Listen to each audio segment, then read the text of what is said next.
de casi todos, por no decirlo de todos, en general los que estamos acá, ya que a diario es indispensable para nuestras vidas.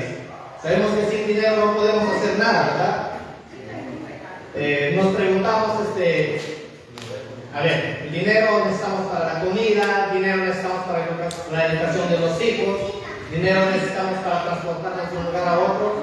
Se ha vuelto algo que es trascendental en la vida de cada uno de nosotros, ya que sin dinero no podemos hacer nada. Y eso no está mal de que pensemos o planifiquemos qué es lo que vamos a hacer con el dinero. El problema está cuando mal utilizamos este tipo de cosas para poder beneficiarnos, por así decirlo, de una manera solamente nosotros, sin reconocer que Dios es el dador de todos. El problema está en lo que radica en el corazón del ser humano. Vemos que a raíz y a consecuencia del pecado, el ser humano transgiversó, por así decirlo, todo el plan que el Señor tenía para la humanidad. Y es por eso que a veces nos hemos vuelto en seres egoístas, seres egocéntricos, que solamente pensamos en nuestro bienestar de nosotros mismos. Así que, hermanos, el Señor nos habla del dinero también en la Biblia. Hay muchísimos pasajes en las Escrituras, tal vez muchos más pasajes que hablan del cielo o del infierno. Hay muchos más pasajes que hablan acerca del dinero. Miren, acerca de este tema, lo que encontramos en relación a la oración, al cielo, al infierno, la mitad de las parábolas que Jesús hablaba tenía que ver con lo que era la administración del dinero. Jesús utilizaba palabras para poder hablar, y eso tenía que ver, hermanos, con lo que era la mayordomía. Y qué mejor ejemplo o qué mejor modelo que nosotros podemos tomar como cristianos que la palabra del Señor para poder administrar el dinero que tenemos. Vamos a ver la perspectiva que el mundo tiene acerca del dinero.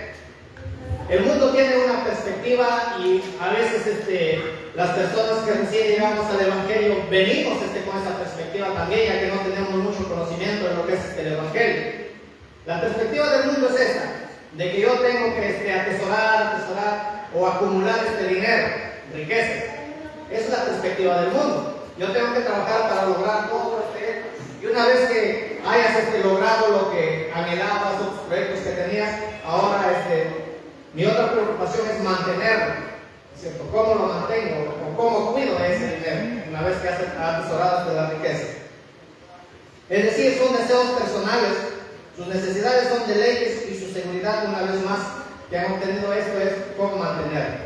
O sea, ellos piensan que su seguridad es el dinero, pero sin embargo vemos que no es así, hermanos. El dinero no te trae felicidad. Vemos muchísimas personas ricas que tienen una gran fortuna, pero son infelices, lamentablemente. Es por eso que es importante que veamos dónde radica nuestra verdadera felicidad. Y nuestra verdadera felicidad, nosotros como hijos de Dios sabemos que está en Cristo. Partiendo de ese punto es que nosotros todo lo que hagamos nos va a traer alegría, gozo. Nuestra administración del dinero, prioridades en las cuales vamos a invertir. Ya que si nosotros hacemos lo que nosotros pensamos o creemos, vamos a mal invertir, porque recuerden que nuestros pensamientos de continuo están a veces inclinados hacia el egoísmo, si es que no tenemos a Cristo en nuestra vida. Entonces, la perspectiva del mundo te promete felicidad, seguridad financiera para aquellos que logran acumular en abundancia, pero esto es una promesa sin fundamento, ya que, como decía, algunas personas con mucho dinero son infelices. Son infelices. ¿Cuál es la perspectiva de Dios acerca del dinero? Nuestra manera de pensar influye en la forma como administramos el dinero. Tiene muchísimo que ver, es por eso que debemos permitir que nuestras convicciones sean moldeadas por la palabra del Señor. Dios es el dueño de todo, de acuerdo al Salmo 24:1 dice que de Jehová es la tierra y su plenitud, el mundo y los que en él habitan. Esto es lo primero que debemos de entender y comprender, hermanos. Si es que nosotros no entendemos este pasaje de la Escritura, nosotros vamos a creer que todo lo que yo tengo es mío. Y no es así. El Señor dice que de Jehová es todo, la tierra y todo lo que en él está, incluso estamos ahí incluidos nosotros, somos propiedad del Señor. De una u otra forma, somos así. Entonces, si el dinero, si todo lo que tenemos en nuestras manos es propiedad del Señor, tenemos que utilizarlo de acuerdo a su voluntad. Tenemos que utilizarlo de acuerdo a la voluntad del Señor. La palabra clave del Señor es distribuir, a diferencia de la perspectiva del mundo, la cual hace énfasis en la acumulación. ¿Se dan cuenta? Dios desea que nosotros distribuyamos lo que Él nos ha dado, en vez de trabajar para recibir todo lo que deseamos. Debemos ser personas que trabajan para dar todo lo que está a nuestro alcance para el avance del reino de Dios. Tenemos que trabajar, hermanos, para dar todo lo que está al alcance de nuestras manos. Tenemos que hacerlo. Tenemos que dar. La exhortación de Dios, al hablar sobre la generosidad, anima a sus seguidores diciendo: dad y se os dará. Medida buena, apretada, remecida y rebosando. Darán en vuestro regazo, dice, porque con la misma medida con que medís, os volverán a medir. Dice Lucas 6:38. Lo que hacemos con nuestro dinero también determina lo que recibimos, o dependemos de nosotros mismos para recibir lo que necesitamos. Damos de acuerdo a lo que el Señor nos ha dado, lo que nos provee, por su generosidad. No solo el Señor es dueño de todo, sino que también tiene un control absoluto y puede dirigir los recursos de la manera que Él lo determine. Amados hermanos, la advertencia de Dios, porque los que quieren enriquecerse se caen en tentación. Y aquí quiero parar un momento para poder ver que hay dos extremos, hermanos. Siempre los extremos han sido peligrosos. Por un lado, hay incluso dentro de la iglesia cristiana, hay personas que solamente se han dedicado a hablar acerca del dinero. Más les interesa lo que los hermanos traen en la billetera que lo que haya en el corazón. Ese es un extremo, y hemos visto muchísimos casos, ¿no es cierto?, el llamado Evangelio de la Prosperidad, en la cual te hablan que tú tienes que traer dinero, todo es dinero. Y a veces ya, el otro extremo es que muchas iglesias, a raíz de esto, a veces ya no, o les es complicado a veces hablar o tocar el tema del dinero. Por otro lado, se les entiende y no quieren tocar el tema de lo que es el dinero. Hermanos, es muy delicado el tema del dinero, ya que por un lado podemos caer, como decía, en la idolatría, ya que aquellas personas que se encuentran negligentes dicen: no, como el diezmo, en este caso hablando específicamente, es del Antiguo Testamento y no se menciona en el Nuevo Testamento, así por lo tanto yo ya no doy, ¿no? Y nos convertimos en seres negligentes, sabiendo, hermanos, que el propósito o los contextos son casi, si bien ciertos son diferentes, pero las prioridades son las mismas. No han cambiado. Las prioridades son las mismas. Quiero que veamos, o en primer lugar quiero decir lo que significa este diezmo. ¿Qué entendemos por la palabra diezmo? Bien, este diezmo significa la décima parte. La décima parte de lo que hayamos obtenido, de nuestras ganancias. Esa es la palabra diezmo. Y es algo que está estipulado en la ley de Moisés. Era un mandato para el Antiguo Testamento. En cambio, las ofrendas son actos voluntarios. Para la ofrenda no hay una ley que diga tanto tienes que dar. En cambio, para el diezmo sí, o sea, dice la décima parte. ¿Dónde aparece la palabra diezmo por primera vez? Algunos dicen que en la ley de Moisés, pero sin embargo, revisando las escrituras, Génesis capítulo 14, 18 al 20, podemos encontrar una historia, esto es antes de la ley, en la cual el contexto es este: hay una guerra de unos reyes que vienen y atacan al pueblo de Sodoma. Y en Sodoma vivía un sobrino de Abraham llamado Lot. Entonces, al derrotar a los sodomitas, ellos toman cautivo a Lot y lo llevan al cautiverio, lo llevan como un rey, con todas sus posesiones. Dice que lo llevaron, ¿no? Entonces una persona se escapa y viene y le da aviso a Abraham. Dice: mira, que mata a tu sobrino Lot, se lo llevó con toda su familia. Entonces Abraham dice que prepara unos soldados y va en busca de rescatar a Lot. Y cuando regresa, dice que él trae todo el botín Y ahí aparece la palabra y le da el diezmo a Melquisedec, el rey de Salem. Aquí aparece la primera frase o la primera palabra que tiene que ver con el diezmo. Luego más adelante vemos a Jacob, que también le promete al Señor dar el diezmo de todo lo que él le bendice. Pero sin embargo, ellos lo hacen por voluntad propia. Ellos no es que vienen y le obligan a su familia también a dar el diezmo. No. Jacob no le obligó a su familia. Abraham también no relata otros hechos de que la familia de Abraham seguía diezmando.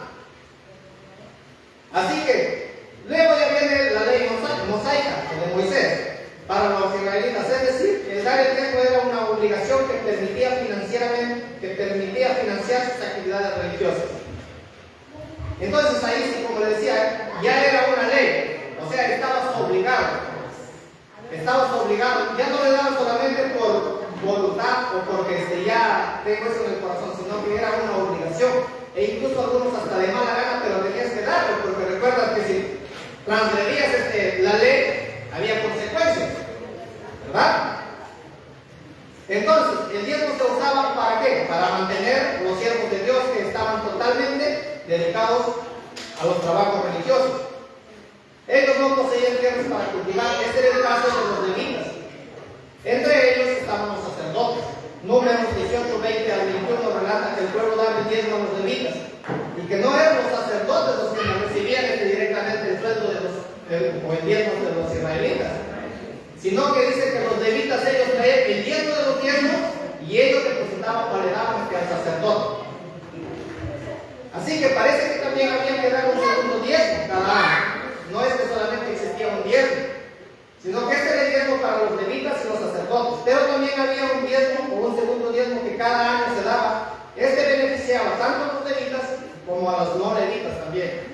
Entre ellos estaban la viuda, el huérfano, el más necesitado. Y hay un tercer diezmo que traía durante cada 3 años. Cada 3 años para poder ponerlo o celebrar las fiestas. Es el caso de la fiesta de los tabernáculos, la Pascua. Toda la gente se reunía y podía disfrutar de ese diezmo. Así que sí, ¿cómo se calculaba el diezmo? Si cada año los israelitas dicen que apartaban la 10ª parte de lo que producían sus tierras.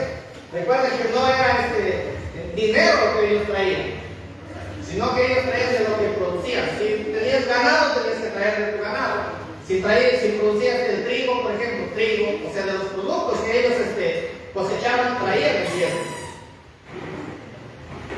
Entonces ellos tenían que calcular, ¿no es cierto?, de lo que se han reunido y separaban la 10ª parte y lo traían para poder ponerlo a disposición de los que administraban en el templo.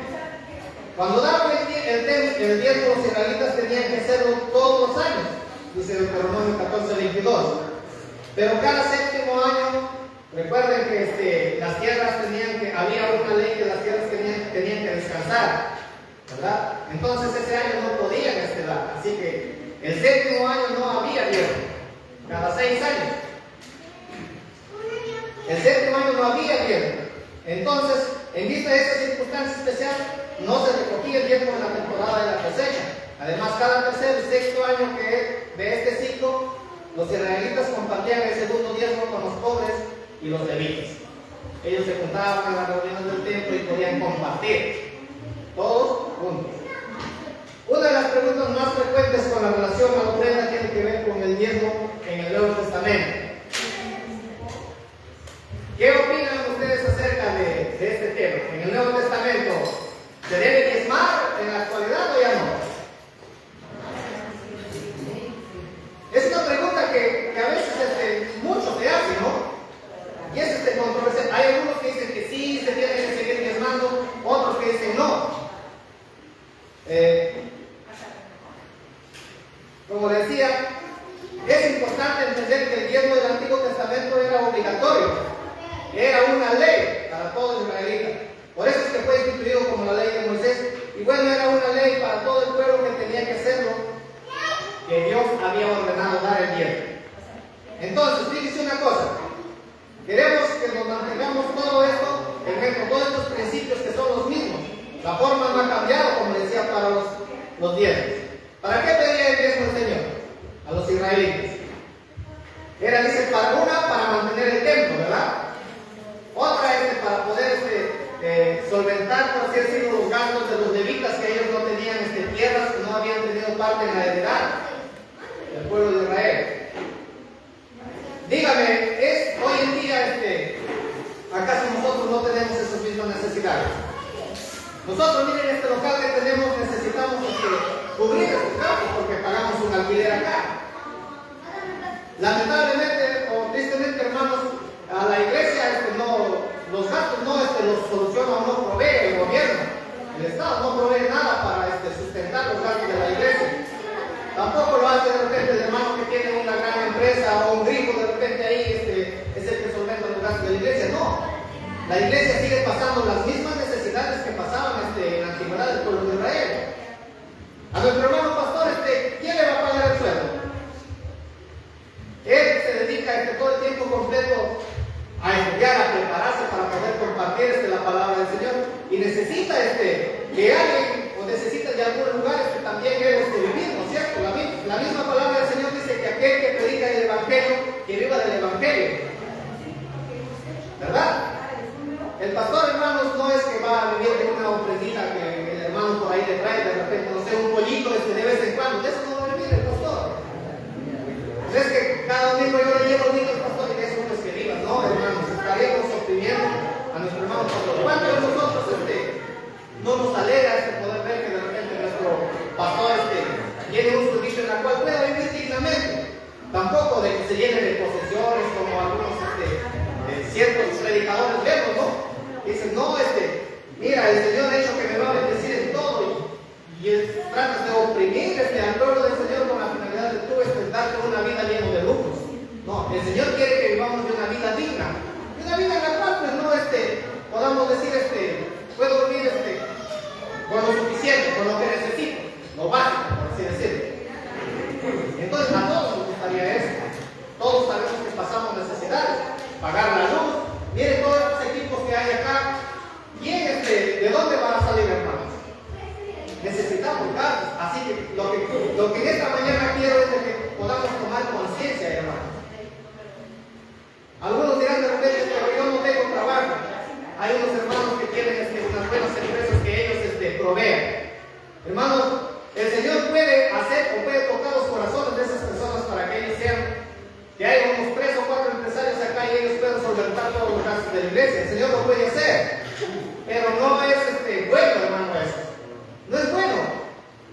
¿Por qué? Porque muchas veces, imagínense que un día se relaje ese hermano y pueda venir y condicionarnos a nosotros lo que tenemos que decir o lo que tenemos que hacer. Puede hacerlo, decir yo soy el que aporto y así que se haga lo que yo digo.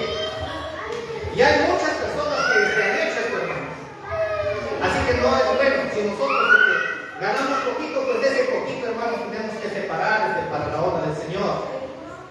Somos llamados, miren, en cuanto a la ofrenda, como decía, casi es lo mismo. La única diferencia es de que el diezmo era algo estipulado, algo fijo, algo que tenía un monto. La ofrenda no, la ofrenda es voluntaria. Puedes dar más del 10%, más del 30%, lo que sientes en tu corazón, darlo. Sabiendo, hermanos, que hay necesidades, como decía. Hay necesidades. Imagínate si tú quieres salir a predicar el Evangelio, tú no te vas a salir a la luz y decir, miren, hermanos, o miren, oyentes, el Señor me ha dicho que tengo que ir a predicar el Evangelio, me ha dado una orden. Así que si queda así, ¿y a mí quién me paga el pasaje? ¿Verdad? Ellos no te van a entender, porque si bien es cierto, es un mandato, es una orden de poder ir y predicar el Evangelio, necesitamos también de la economía, necesitamos que la iglesia provea para aquellas personas misioneras que te van a ir, es que tú no puedes. Imagínate que vayas a un avión, yendo mucho más allá de decir, bueno, me voy a ir acá a Ecuador, más cerquita, me voy a predicar el Evangelio, así que me subo, pues no, ¿y quién va a pagar el pasaje? Atrévete ahí y subirte, vas a ver cómo vienes. A mí que me importa empezar viendo la composición del mundo, sabemos que es acumular. A ellos no les importa otras cosas. Lo que ellos quieren ver es su beneficio propio. Miren lo que dice 2 Corintios, capítulo 9, verso 6. escasamente también segará escasamente. Y el que siembra generosamente, generosamente también segará. Versículo 7. Cada uno dé como propuso en su corazón. Aquí no hay ninguna obligación. Aquí tenemos la primera diferencia entre el diezmo del Antiguo Testamento y el Nuevo Testamento. Aquí no hay una obligación.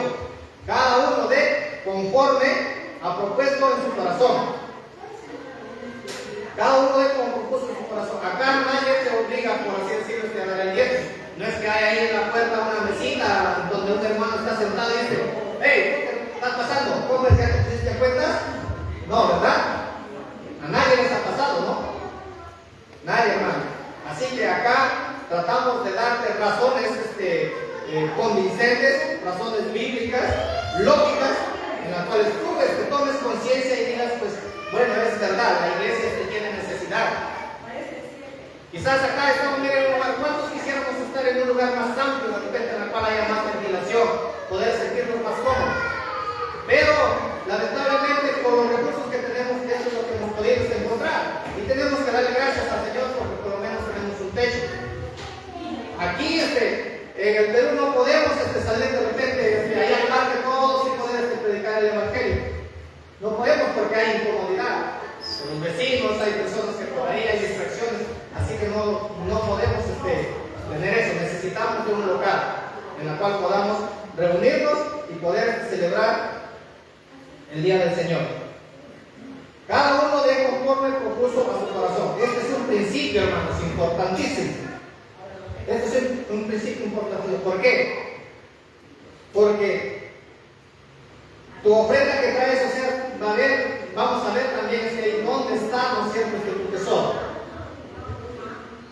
¿Qué es lo que hay en tu corazón? ¿Dónde está tu tesoro? ¿Está en el dinero o tu confianza está en el Señor? Dice, donde está tu tesoro, ahí está también tu corazón, dice la palabra del Señor, ¿no es cierto? Quien da con alegría, no solamente es eso, o sea, de que debemos dar lo que está en nuestro corazón, sino que debemos darlo con alegría. Hermanos, yo pregunto, ¿no? Y digo, si un hermano, supongamos, tiene una empresa y gana, vamos a poner 5,000 soles. Y por el otro lado tengo un hermano que solamente gana el básico, que ahora es 1,050, ¿no es cierto? Ahí. Y no puede ser posible que digamos que este hermano que gana 5,000 trae, supongamos, 50 soles de ofrenda o de diezmo. Y el hermano que gana el sueldo básico trae 100, 150, qué sé yo. ¿Ustedes creen que aquella persona que gana 5,000 está trayendo con alegría de corazón su ofrenda o su diezmo? No puede ser posible eso, hermanos. Cada uno se paga, dice la Escritura, conforme hayas prosperado. ¿Verdad? Si no has ganado mucho esta semana, tú me prestas un poquito de entrada. Tráelo un poquito, hermano. Que así sea un sol aquí, es importantísimo. El Señor ve la disposición de tu corazón.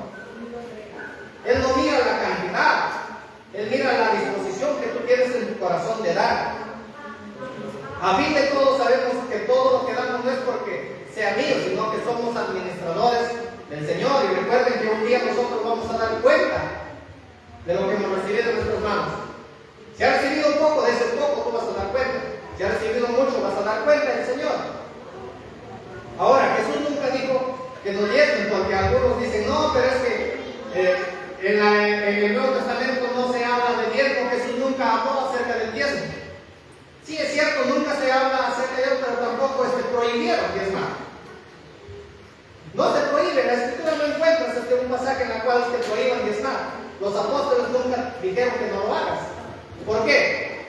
Porque como era un pueblo judío, este pueblo estaba acostumbrado, así que no era necesario ellos que puedan tratar este tema, por así decirlo. Para ellos no era un tema controversial.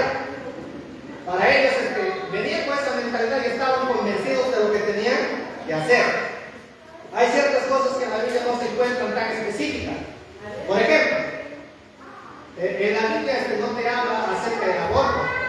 Específicamente no te habla. Pero sí habla, por ejemplo, no matarás. ¿Verdad? Y hay mucha gente que toma esto y dice, pero no, mira, la Biblia dice no matarás, no dice no abortarás. Y se toman licencias licencias para hacer ciertas cosas. Entonces, hermanos, nosotros por intuición, o sea, sabemos, ¿no es cierto?, que eso está malo. ¿Por qué? Porque al estar abortando estás matando una vida. Entonces, hay cosas así que no muestran de una manera específica o claramente, ya que implica mucho las cosas, las Sagradas Escrituras, como en este caso. Pero no vamos a encontrar específicamente a alguien que te diga, mira, tú tienes que diezmar. Estamos viendo esa diferencia, ¿no es cierto?, ya que era una ley en el Antiguo Testamento. Pero en el Nuevo Testamento, como les decía, es un acto voluntario, algo que te salga del corazón. Es algo que salga del corazón. Te decimos, mira, trae el tiempo, pero conforme hayas propuesto en tu corazón. Si tú has propuesto dar el 20%, dáselo, ¿no es cierto? Eso depende de ti, o sea, lo que hay en tu corazón. Los principios fundamentales, como decía, siguen siendo los mismos. No han cambiado, hermanos. Hay una orden de parte de Dios que dice ir y predicar el Evangelio. Y para eso necesitamos, o sea, recursos. Necesitamos recursos para poder predicar el Evangelio. No es que solamente tengo que hacer, a veces cuando uno de repente no lo hace, a veces no es cosa fácil, es cosa sencilla. Y encima todavía a veces uno se puede atrás y hasta puede estar criticando si es que de repente no habló de acuerdo a lo que el hermano quería escuchar. Ni habla bien el hermano, hay que se muera bien para que otra vez aprenda. Eso no está bien, ¿verdad? Eso no está bien, hermano. Sabemos que somos seres, como decía, limitados, que a veces nos podemos equivocar. Pero, hermanos, no dejemos de poder adorar, porque esto es parte de la adoración.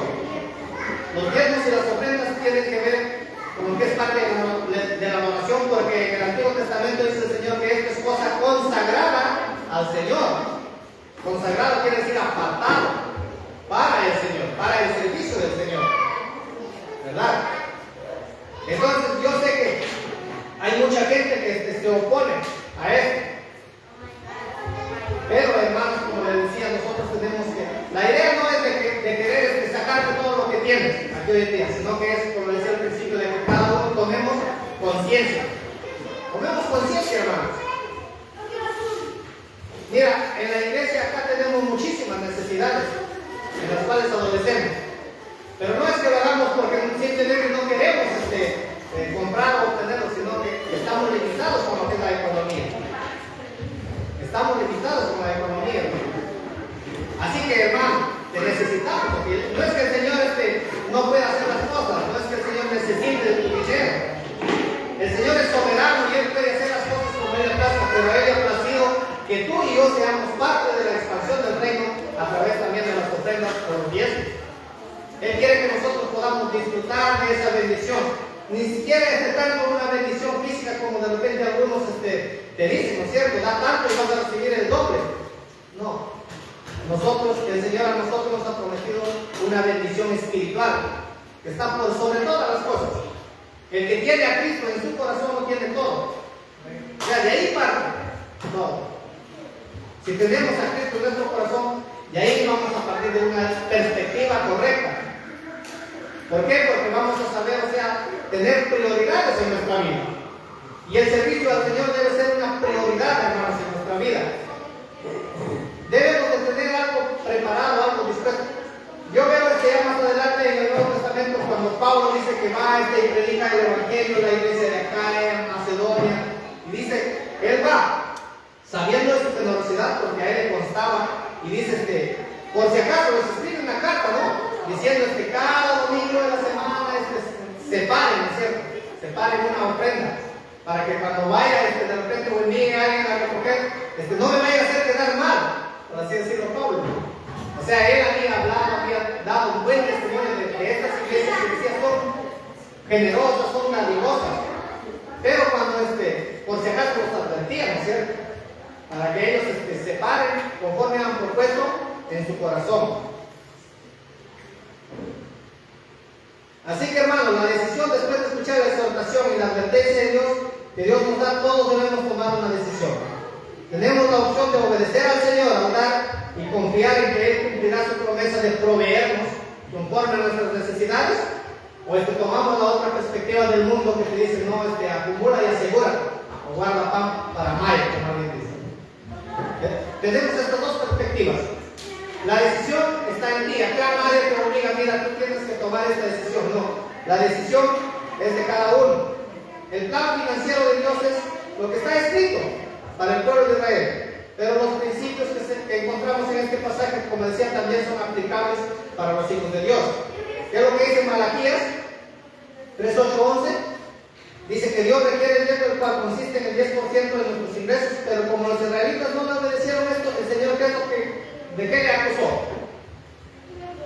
Le acusó de haberlo robado. Dijeron, ¿en qué te hemos robado? En nuestros diezmos y ofrendas. Verso 8. Y si comprendemos que todo pertenece a Dios, debemos reconocer que al no darle lo que Él nos ha pedido, le estamos robando. Hermano, todo lo que tú tienes en tu mano le pertenece al Señor, es de Él. Y el Señor ha establecido que cierta parte, o sea, de nosotros, o sea, dispongamos, como decía, si sean 2 horas, 3 horas, lo que sea, lo que hayas dispuesto en tu corazón. Si tú sabes que tienes que darlo y no lo estás haciendo, le estás robando. ¿Está robando al Señor? No al pastor, no. Hermanos, acá gracias a Dios tenemos una administración transparente, que todo miembro de la iglesia sabe en qué está siendo invertido su dinero. Así que no creas que el pastor se lo está tirando su bolsillo, calladito, no. Hermanos, acá hay una rendición de cuentas en las cuales todo miembro que va a la página o al grupo de Gracia Urbana ahí puede revisar todo lo que tú estás aportando. Dios bendice en abundancia a los que le dan de lo que tienen. El Señor dice, traigan los diezmos al alfolí para que haya alimento en mi casa. Hermanos, acá en la iglesia hay muchos hermanos que pasan por necesidades terribles que a veces no tienen ni qué comer. Nos consta, nosotros lo sabemos a veces por la confianza que tenemos, que podemos, hermanos, que abren su corazón y confiesan este tipo de cosas. Hermano, el mandamiento del Señor es de que nosotros nos amemos los unos a los otros. O sea, nosotros podemos decir, yo amo a mi hermano y dejarlo que se muera de hambre. Hermano, la iglesia está llamada a proveer para también las necesidades de nuestros hermanos. Dice el Señor que nosotros, en cuanto esté a nuestra alcance, no nos cansemos de hacer el bien, en especial a los hermanos de la fe. Y no solamente a ellos, hermanos, sino que a la gente que está a nuestro alrededor. También tenemos que, en cuanto está a nuestro alcance, poder ayudarlos si fuera posible. Pero para eso necesitamos que haya en la caja, por así decirlo, para poder ayudar a nuestros hermanos. Dios nos invita a probarle en lo relacionado con nuestras finanzas. ¿Cómo conoce nuestras debilidades? Nos desafía a probarlo. El Señor sabe que nosotros adolecemos en esa área de la administración del dinero. Y Él nos manda a probar. Prueben esto, dice, a ver si yo no derramo esta bendición en abundancia. Dios protege a los que dan, pero también reprenderá al devorador y no destruirá el fruto de la tierra, como nuestra vid en el campo será estéril. Aunque parezca arriesgado seguir las instrucciones del Señor, nuestra obediencia nos sitúa bajo un cuidado y protección del Señor. El Señor es nuestro proveedor, hermanos. Así que tenemos que ser agradecidos. ¿Cuál es la importancia de la obediencia? Es necesario obedecer. Como decía el Señor no necesita de nuestro dinero. Por así decirlo, nuestro dinero, porque ya hemos visto que no es nuestro, ¿verdad? No es nuestro, es del Señor. Él nos ha dado para poder nosotros administrarlo. Si llamamos, seguiremos sus instrucciones. Dios conoce cada detalle de nuestra vida y es fiel para cumplir cada promesa que nos ha dado en su palabra. ¿Qué te impide dar el 10% de tus ganancias al Señor? ¿Es el mayor impedimento? Puede haber algunos temores financieros, puede haber muchas otras cosas que de repente están impidiendo. Para obtener una perspectiva apropiada, tenemos que, como decía, saber, ¿no es cierto?, en quién está nuestra confianza. ¿En quién está nuestra confianza? ¿Confías en el Señor de que Él va a proveer? ¿O confías en el dinero que tienes? A veces nosotros planificamos, ¿no es cierto?, nuestra vida y con el dinerito que tenemos a veces separamos, pero durante el transcurso de la semana a veces hay cosas que surgen, ¿no es cierto? Y si hemos confiado en ese dinero que yo tenía en mi mano, lamentablemente vamos a salir, como decía, más desesperados, más desconsolados, y decir, ¿y ahora qué hago? Pero si confiamos en el Señor, sabemos que Él, si ha permitido esas cosas, el Señor también va a proveer, ¿no es cierto? Él también nos va a solventar para nuestras necesidades. Así que, hermano, toma conciencia. Si es que tú ya has fallado al Señor y no has estado dando, a pesar de haber el Señor haberte bendecido en abundancia o en escasez, pero dale, hermano, de acuerdo a lo que Él te haya bendecido. El Señor no te dice, dame para que yo te bendiga, sino que dice, dame lo que el Señor te ha bendecido, conforme te haya prosperado. Conforme te haya prosperado el Señor. Así que, hermano, no queremos desanimarte, no queremos de repente con esto juzgarte, o decirte, no, mira, eres un sinvergüenza, no has estado dando para la casa del Señor. No, queremos que tú tomes conciencia y veas que el Señor nos permite, nos da ese privilegio de adorarlo en esta área, con el dinero también, porque esa es una adoración al Señor. Debemos de adorarle con todo, hermano, con todo lo que tenemos a nuestra mano, donde quiera que estemos, tenemos que adorarle al Señor. No permitamos, hermanos, de que la iglesia, por así decirlo, seamos mal vista a veces por ciertas cosas que hacemos. No, tenemos que ser transparentes en todo. Tenemos que ser transparentes. Y gracias al Señor que aquí en Gracia Urbana hay esa transparencia. En cuanto a lo que es la administración del dinero, nadie podemos estar con miedo a decir, hoy me van a descubrir tal o cual cosa. No. Hay transparencia, hermano. Y tratamos de hacer las cosas conforme el Señor manda, ¿cierto? Conforme el Señor manda. Así que, hermano, ponte en pie. Ponte en pie y vamos a